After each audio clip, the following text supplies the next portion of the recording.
just not getting over ambitious. Starting out is a huge thing. But just what I did after I did the one project that fizzled, and then exactly 1 year after that, I did another huge project that this time I swore I was going to finish this one. That one eventually fizzled after an even longer period of pre-production and some production, which was very sad. But both of those are just over ambitious, biting off more than I can chew. And after both of those fizzled, in 2020, the year after that, is when I basically almost reset a little bit in terms of my expectations of what I wanted to make. Welcome to this week's Animators Journey podcast episode. I'm your host, Lucas Ridley, and this week my guest is Chris Theron from Something's Awry Productions, who is an amazing animator, generalist, visual effects creator. He has grown his YouTube channel over the last year from 10,000 to like 100,000 subscribers. He won Clinton Jones contest on YouTube with an amazing animation. He's worked for big brands, and he has a really interesting style, I think, to his work as well. I wanted to bring his experience to the podcast and hear about his journey and what advice he might have for you getting started in animation and creating amazing work like his. Thanks for joining, Chris. Yeah, thanks so much for having me.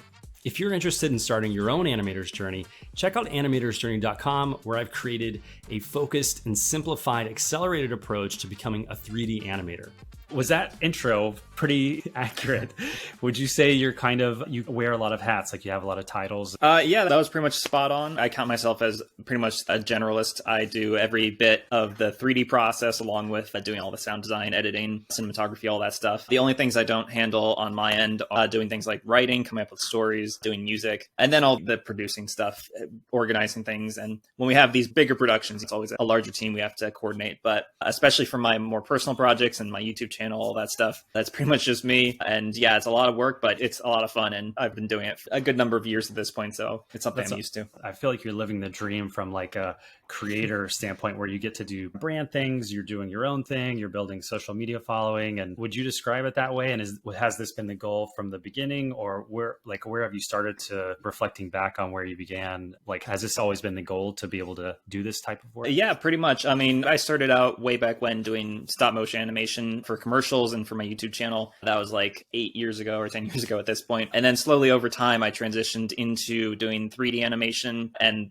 I took basically the commercial stuff I took that with me and translated that into what I do now. I would say it definitely has been basically the goal. I wouldn't say I've hit the peak of my dream yet for where I want to be in the projects I handle, but I definitely think I'm working up towards that. Like you said, being able to juggle both doing commercial projects, which actually pay money, and then balancing that with doing my own short films and things like that in between all that, that is pretty much the dream. And for what I do is basically freelance. So it varies year to year in terms of how much work I actually get. But luckily, I'm able to, like I said, compensate for the lack of like commercial projects with doing larger short films. So last year I was able to do 2 films, Grump in the Night and Unlucky Charms, because there were some longer periods there where I had more stuff to do. But the whole part of this dream that I'm trying to do is being able to use these short films as a way to advertise myself to doing commercial work. And so that's how I justify it to myself. And it's basically been my strategy for, I think, the last 3 years, just doing my own stuff, putting it up online, showing it to people. And then we've actually gotten at least decent response from some clients. And, a lot of people point to our website and how it has like this variety of basically styles and stuff. And that's just because I do what interests me, and it's not strictly us doing product renders and other more traditional commercial stuff all the time. Yeah, it seems like that's working for you. And it's something that stands out to me when I see your work. It's the kind of work where I'm like, wait, who is this? Who is creating this high level of work? Especially when there's a personal project, or you're expecting to see some kind of branding thing in it, and that doesn't come, and you're like, whoa, this person just did this? What's happening here? And then you're just, I don't know, for me, I get curious. I'm like, who is this person? What are they doing?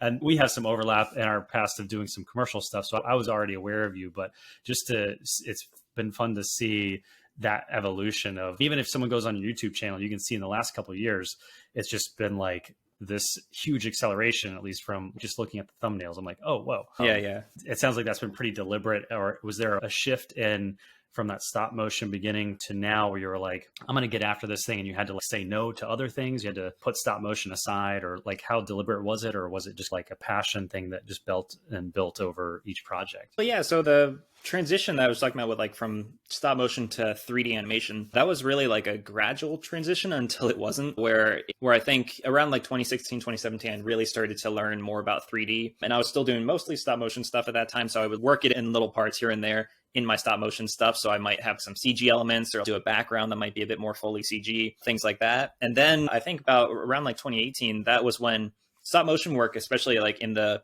even smaller niche of stop motion work that I do, which is more for toys. And I did a lot of Lego animation for the Lego group back then. It was around that time that really started to slow down pretty much in how many jobs are being offered there. So at that point, I believe 2018 was really when I ramped up doing 3D animation and going in for doing commercial stuff with that. And that's when you see some of my very first like early 3D work, which was some Sci-Fi Channel bumpers that they had. They had some projects for that. Those were my early low budget 3D things that I did. And yeah, at that point, that was a more quick transition that I had to make basically out of necessity.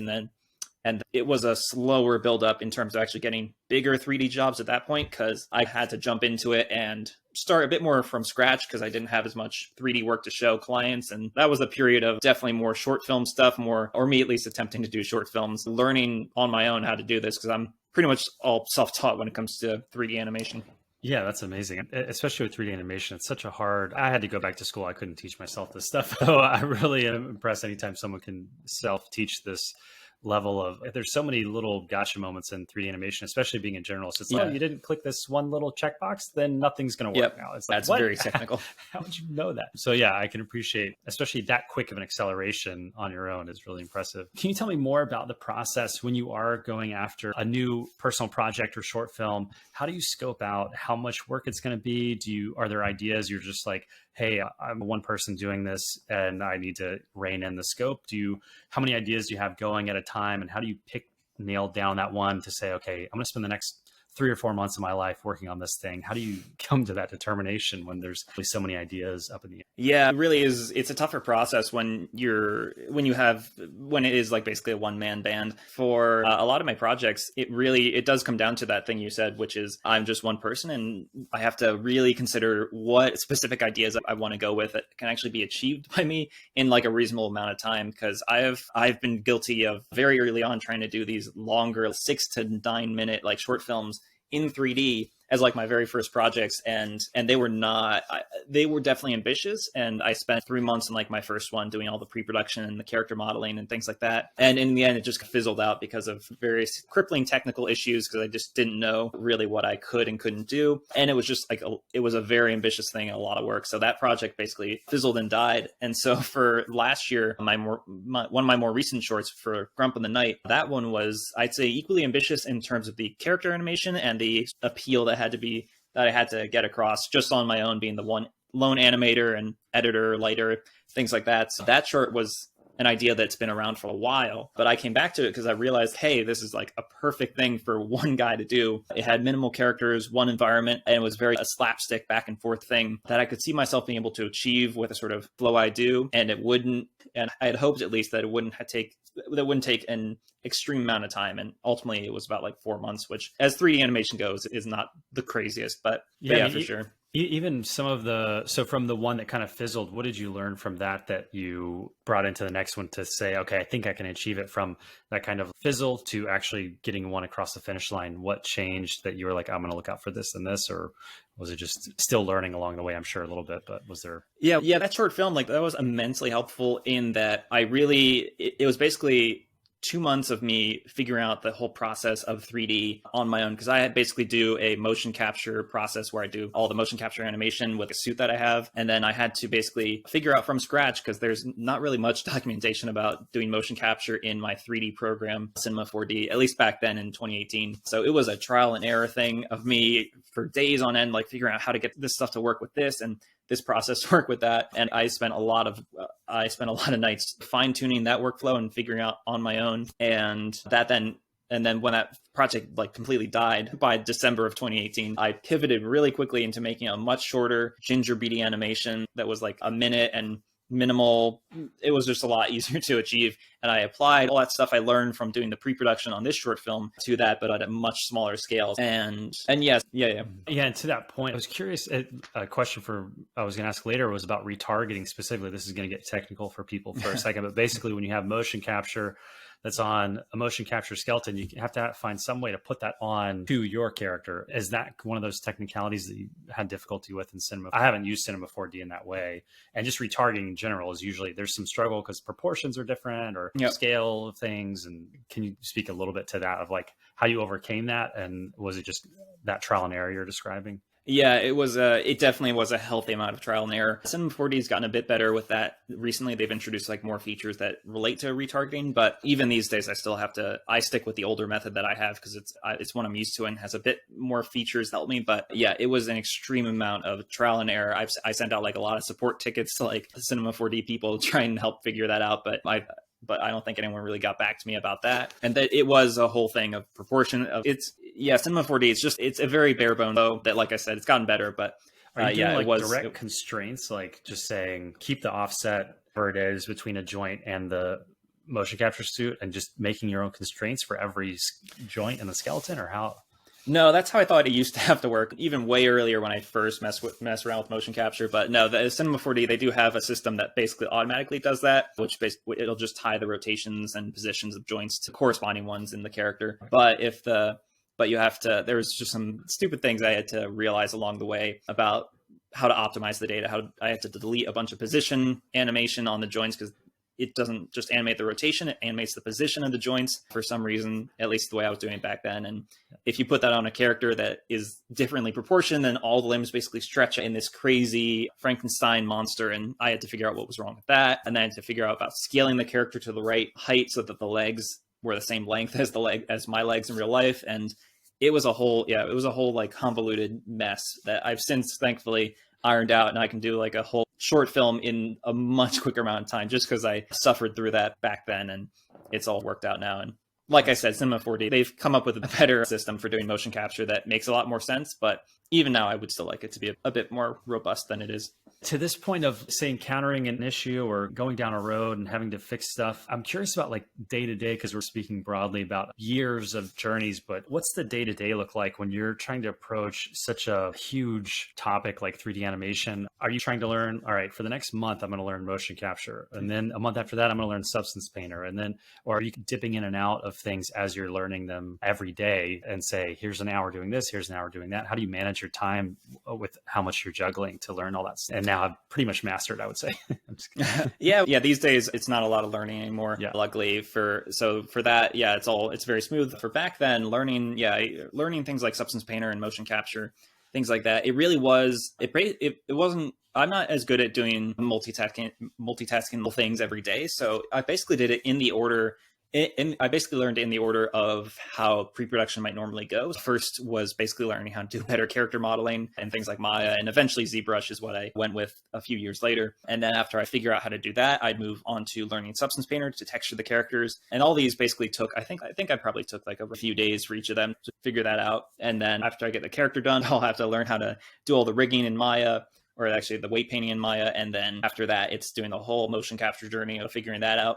And that one obviously was more of a week of back and forth trial and error. But yeah, for me, it is just like a few days on this, move on to a few days on that. And it's all in the order that it might normally go, because I don't think I could handle doing a back and forth juggling of learning one thing 1 hour, learning another thing another hour. And it just makes more sense. Like for later down the line, I can just take that whole process that I just did of going from modeling to texturing to rigging, and then just compress that into a few days. So it all still feels like a familiar workflow to me. Is there any step of that process, I guess, that you dislike the most? And the converse, is there, if you only had to choose one step of that process to do, which one would you pick? Oh yeah, that's a good question. For the one I hate the most, I think it would definitely have to be, it's definitely the whole rigging part of it. It's the most tedious, the most technical, and it really is not the most fun. Luckily, I've done it enough where it's not a huge issue as much as it was before. But yeah, definitely rigging up a character, setting up the bones, and then creating the actual character rig, like a facial rig and a hand rig and all that. And I have to basically sculpt out every single facial expression for the whole facial rig that I do, which I've done so many times at this point, but it's so dull at this point and can easily mess you up way down the line if you don't think of a certain thing or you just do some some nonsense. The one I think I really like the most, if we're talking about like the whole 3D pipeline, would definitely have to be compositing, because that is first off, it's the quickest thing, and it's where everything comes together in the end, where you got all the frames finally rendered out after a month of rendering on the computer, and now you can just quickly iterate on these scenes and actually see it all finally come together with all the smoke, the dust, lens flares, and all that stuff. And so you see the culmination of just all your effort like come very quickly, and you can go from shot to shot, and it only takes you like a few hours maybe to do compositing, as opposed to maybe if you're doing like animation or lighting or something like that, where it's 2 shots a day you'll get done, and it's a very tedious part of the whole process. Yeah, that makes sense. I went to school thinking I was going to be a compositor, and I switched gears into animation. But I do have an affinity for compositing for that same reason, where you really sweeten the whole process that took so long. You can sweeten something and kind of change how it looks completely very quickly at the end. Yeah, exactly. It's really rewarding. Yeah, that's cool. So when you work on bigger teams, is that the thing that you choose to take on yourself, or how do you work when you're working on maybe a commercial or something like that? How do you organize that team, and what part do you play? Yeah, for commercials, I still take on quite a bit, just because that's what I'm used to. And I find it might take longer to actually explain sort of the workflow to someone else than just do it myself. And I can also just kind of be very particular about things. So when we actually set up a larger team, I'll hand off the things I dislike the most to a team that hopefully likes it and hopefully does it a lot better than me. Mainly the doing animation, because I usually do motion capture, but for most projects, actually doing hand animation is a lot more appealing and just makes more sense. So we'll give that off to like professional animators. We'll also give off all the character rigging and things like that, so that they can make a proper character rig that everyone can understand, and it's not just my very specific rig that works for me and probably no one else. And then depending on the project, I might handle modeling.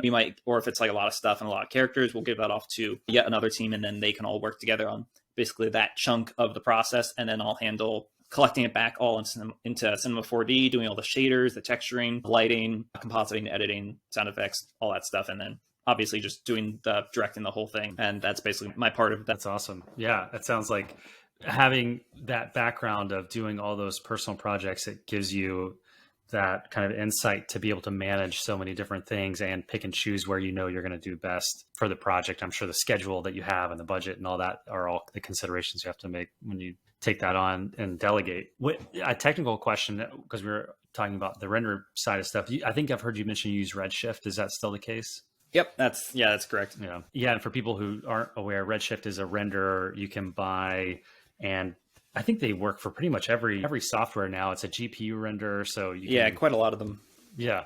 And do you have multiple GPUs, or do you do cloud rendering? Okay. Yeah. So we used to do cloud rendering for some older projects when things would get tight, but these days we've grown out our collection of GPUs. It's still very small, and it's going to be growing in the next few months. But right now we have basically 2 computers that act as their own render farm, each of them with 4 GPUs like crammed inside. Older GPUs at this, but they still, when you combine 4 of them, it's 4 times faster than maybe if you just had one newer GPU. We're able to basically render some shots on one computer, some shots on the other computer, and get it done that way. But still, it's a very janky render farm setup we have. I feel like I'm on the cusp of having to do the same thing. And what keeps me from doing that is I'm like, I don't know if these GPUs work together. I'm not like a super technical guy. And then I'm like, what manages that? I think there's like another software that you have to get to manage the farm itself. And it just gets a bit complicated. Is that what you found? Or you've obviously I'm on the Yeah. I'm on the cusp of having to actually make our render farm actually more industry standard, because like you said, there are applications that you actually manage the whole farm itself. Right now we don't have that. I messed around earlier last year, but it seemed to slow down some of my computers for some reason. So I just went back to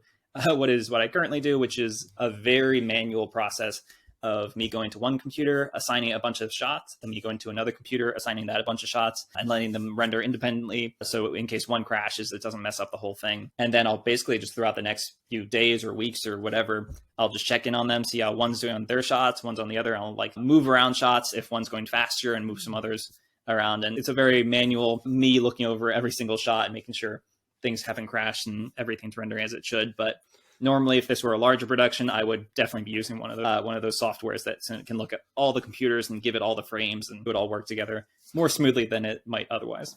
Yeah, that's good to know. I can totally appreciate the position you're in, because I've normally just done the cloud rendering thing because I'm like, I don't want to worry about it, and you pay extra to just get it done. Yeah. Every frame can be on its own computer, or if it needs to be, and I don't have to worry about it, but it is very expensive. And To give people context of who maybe have never even rendered anything, was that one of those technical things that you ran into when you're saying, oh, I'm going to do like a 6-minute long short film, and maybe you haven't rendered something before? And was that one of those things where like, oh, this is going to take a year to render or something? Yeah, for those short films, if I had gotten to the rendering step before the project fizzled and died, that would have been the next thing I ran into that would have crippled it a second time. But to be more specific about why the first project it crippled on a technical level was mainly VRAM and the lack and these large basically forest scenes I was doing that were just crashing my really janky setup back then, which was like a MacBook Pro connected to an external GPU, and I was just running older Mac OS software to get it to all work and using Octane Render and Cinema 4D, and the whole thing was just struggling.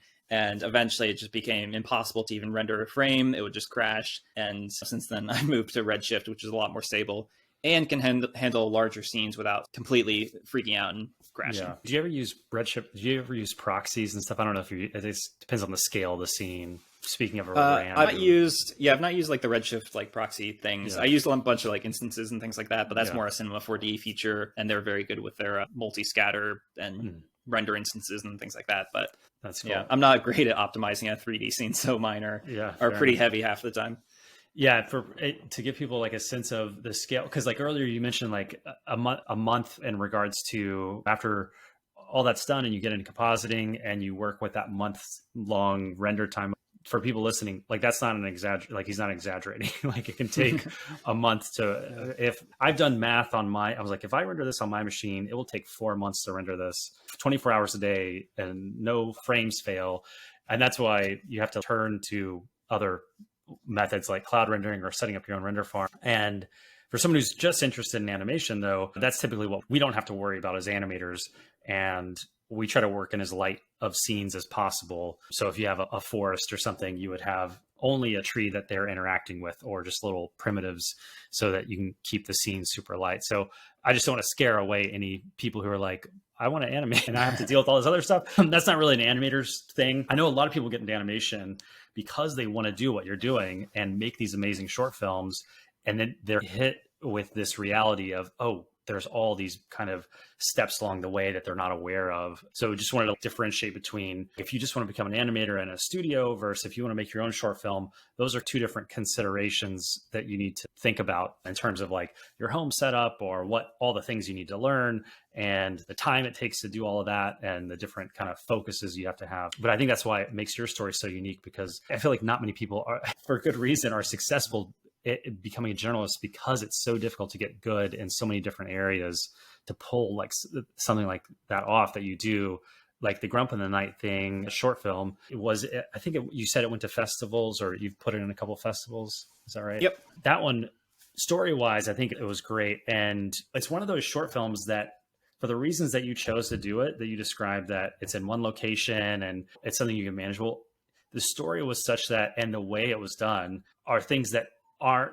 something that are at the top of my mind, that, oh, I can tell it's in one environment and you're so enthralled by the story itself that the reasons why you chose to do it on technical level aren't obvious to someone, I think, watching it, which I think just speaks even more to the success of that execution of that idea was really impressive. So if you guys haven't listening, if you've not watched his stuff yet, you can see on his YouTube channel, I think it's Chris with a K, E-T, is that right? Yep. Yeah, on YouTube. And so if you type in Something's Awry as well, that's the name of their production company, you could find their YouTube channel as well to see, and subscribe to his channel there as well to see his future work. Because I'm sure you have some new amazing stuff coming down the road. Like you said, the idea you went with that's an idea you've had for a long time. So are there a bunch of ideas you've also had for a long time that you haven't gotten to yet? Yeah, like there's always a list somewhere. There's a bunch of, we have a bunch of scripts that have come and gone and weren't made for various reasons.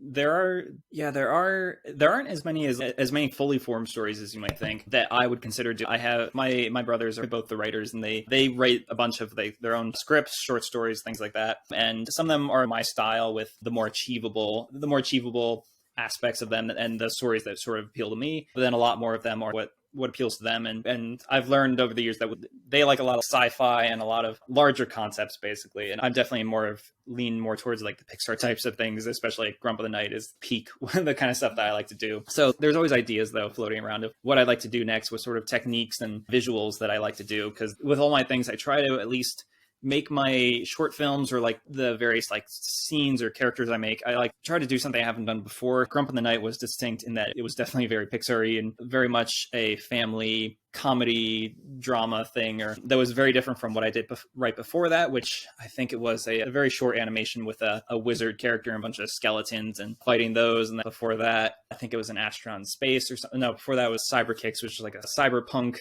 music cool, video running thing. And so, yeah, every single one of my shorts, one after another, I hope to make a different sort of genre or different types of character designs, things like that. So that when I put it in my reel or on the website, it'll make a more entertaining, more varied sort of collection of things. And like I said, I can then show that to a client and then like all these things to choose from, hopefully. And that's the idea with that. That's awesome. Yeah, Cyberkicks was the one I think that stood out to me because I was like, surely Adidas or someone, you partnered with someone to have, I think that wasn't a commercial thing. I think it was the one that I'm thinking of where I was like, it feels like very well executed in that way, like high quality, but there is no branding to it. And that's why it stood out to me, because it's normally people who are able to achieve that level, they have to have a significant budget from a commercial budget to be able to pull that off. So it's not often you see that level of execution. That is why it stood out to me.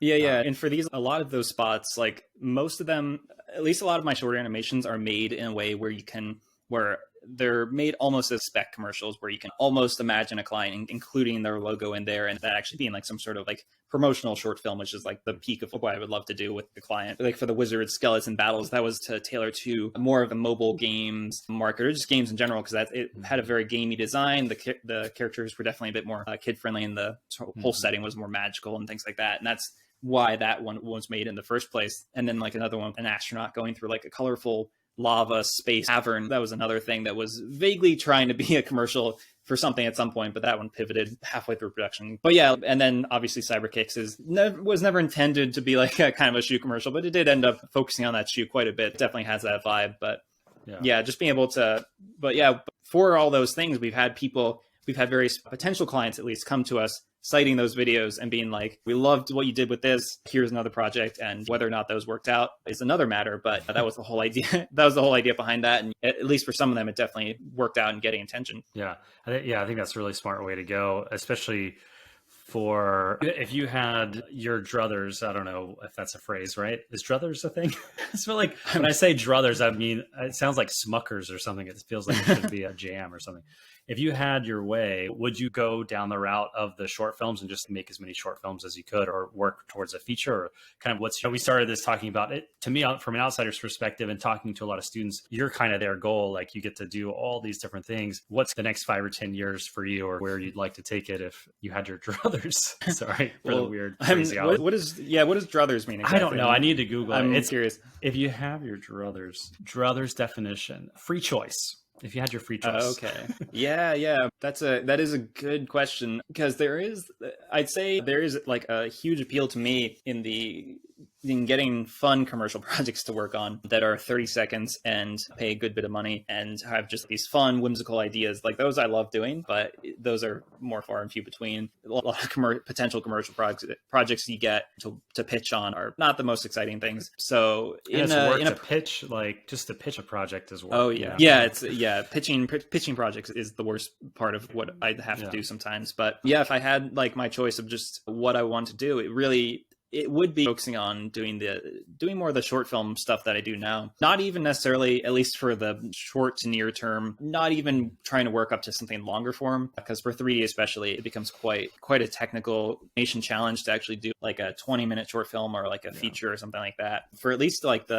but doing what I did with Grump in the Night and with Unlucky Charms, that's like what I love these like 4-minute short films that definitely are more meatier than my earlier like 30-second work that I did for like the past few years. Not intense enough that it would take about like a year and a half to do, and it's a 10-minute short and things like that. So there's a middle ground between it all, where I think at the moment, I just would love to keep exploring that and definitely making the concepts and the visuals and the character design a bit more iconic and unique and going off of that. Yeah, I'd love to see that. And everyone listening, definitely give Chris a follow on become his 101st YouTube subscriber. I think you're in the hundreds now. Because yeah, I feel like social media especially is the perfect platform for that kind of thing where it could ideally hopefully fund itself as well. I don't know. I'm not working at those numbers. That is the dream. One day. Yeah, that's awesome. Are you going to be doing another Clinton Jones competition in the future, or was that kind of like a one-off?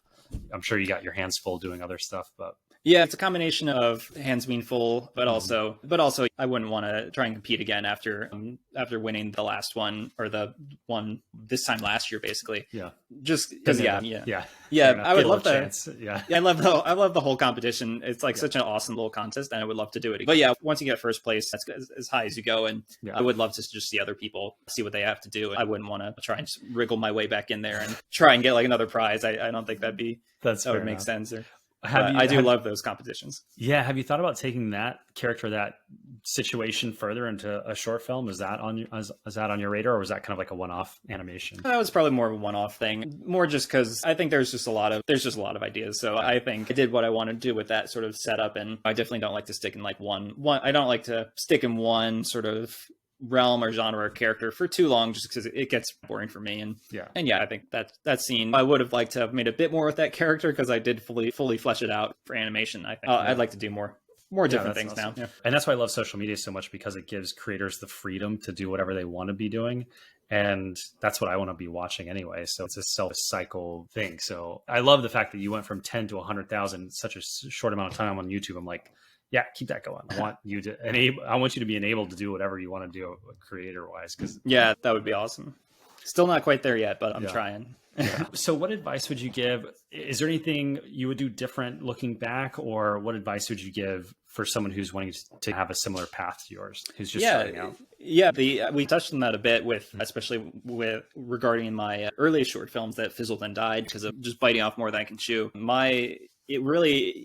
Obviously just not getting over ambitious starting out is a huge thing, but just what I did after I did the one project that fizzled, and then exactly 1 year after that, I did another huge project that this time I swore I was going to finish this one. That one eventually fizzled after an even longer period of pre-production and some production, which was very sad. But both of those are just over ambitious, biting off more than I can chew. And after both of those fizzled, in 2020, the year after that, is when I basically almost reset a little bit in terms of my expectations of what I wanted to make. So you can see the earliest short film was this, not even short film, but the earliest animation I did after I tried to recenter how I approached these things was like a balloon pirate thing where it was a very minimal thing just in the clouds with these two kids who are just riding this like homemade pirate ship thing with a bunch of balloons on it. And that was two shots reusing characters that I already made. And the idea behind that was all relating back to just not getting carried away by overambitious stories or all these shit like that. So I started insanely small and used that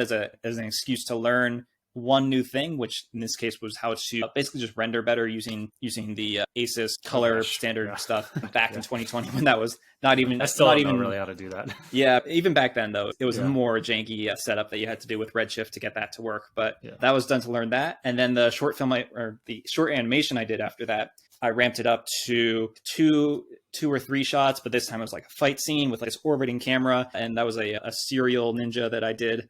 Or a serial samurai is what I called it. Oh, yeah. And that one was building off of all the stuff I learned from that, improving my character modeling, improving rendering, lighting, and being a bit more ambitious on that. And then after that, it moved on to another project. I think maybe it was Cyber or something else. And so it basically is using each of these like shorter or these progressively longer and longer animations as basically stepping stones or places to jump from to motivate myself to learn one new thing in 3D and eventually build up to like where I am now with doing like Grump of the Night, Unlucky Charms, where you can basically like, if you go to my Instagram, keep scrolling down, you see my projects obviously get progressively like simpler and simpler, but you'll notice I might try and add one more thing as they get hair simulations, cloth simulations, lighting, or just different techniques or genres, things like that. It's all being used as a way to slowly ramp myself up to actually being able to achieve a short film, not have it fizzle out, and just get not overwhelmed by just the whole 3D process, which if you're going to jump into the deep end can seem very intimidating, but if you work on it over a year or 2 years or 3 years and just build up to it one step at a time, it can seem a lot less horrifying to look at. Yeah, and I feel like too, a lot of people are faced with a similar situation. Like we all have our own stumbles, especially at the beginning. There's so many opportunities to stumble when you don't know, what you don't know yet. And I think what's unique too about you is like you obviously didn't quit. Like most people would go through that situation and then be like, it's just not for me, and just throw out their hands and just not continue doing it. Whereas you kept at it and kept trying to find a way to make it work with the knowledge that you had at the time, and then constantly building on it till now. It's really paid off, and it's clear in your work. So that's a really great kind of motto. What's terrible? What's a thing you get from a story? The moral of the story? I don't know. Yeah. Maybe. Yeah. The takeaway from your journey to me is that consistent effort building on itself, not giving up, and then chunking down as you face each new challenge to make it manageable, I think is a really great takeaway for people who are wanting to do something similar to you have. So thanks for sharing that. I appreciate it. And is there anything else you would like to share before we wrap it up to people who are thinking about doing this as a career or just as a hobby or anything like that? I feel like that last part that covered it. That's my life lesson. I try to give it like the end of all the end of interviews and things like that. But yeah, cool.